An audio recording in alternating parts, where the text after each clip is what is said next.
টাকা দিয়ে আসার পরও তোমার বাবা এমন করলেন কেন? কিছুই আমার মাথায় আসছে না। কয়েক মিনিটের মধ্যে বাবা 2,500 টাকা নিয়ে কি করলেন? তুমি কি এখনই যাচ্ছ? হ্যাঁ, আমাকে জানতেই হবে বাবা কেন সবার সামনে আমাকে ভেবে ছোট করে দিল। কি করেছে বাবা টাকাটা নিয়ে? আমি বলতে পারবো না। বলতে পারবো না বললে তো চলবে না বাবা, বলতে তোমাকে হবে। এতগুলো টাকা তুমি কিসে খরচ করেছো? তোকে কি কৈফিয়ত দিতে হবে নাকি? হ্যাঁ দিতে হবে, কারণ সারাটা মাস কষ্ট করে টাকাটা আমি রোজগার করেছি। কি আমার মুখ দেখে টাকাটা দেয়নি? টাকাটা আমাদের দিয়েছিস, আমরা আমাদের ইচ্ছে মতো খরচা করেছি, কোনো হিসাবপত্র দিতে পারবো না। ঠিক আছে, হিসেব দিতে হবে না, শুধু বল বিনোদকে কেন 100 টাকা দিলি না? আমি তো বলেছি পরে দিয়ে দেবো। পরে কেন? 2,500 টাকা থেকে মাত্র 100 টাকা কি ওকে দেওয়া যেত না? তোরা কেন শ্বশুরবাড়িতে আমার সম্বন্ধে ভেবে নষ্ট করে দিলি?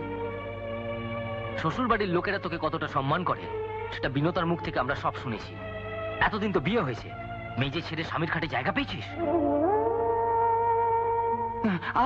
তোরা থামবে? তুমি বলো বাবা, টাকাটা কিসে খরচা করলে? বাবা বলবে কি?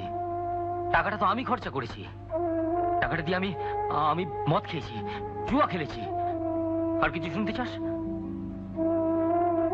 শোন শম্পা, তোর দেওয়া টাকা আমরা কিভাবে খরচ করব তার কৈফিয়ত যদি তোমাকে দিতে হয়, তাহলে সামনের মাস থেকে তোমাকে টাকা দিতে হবে না।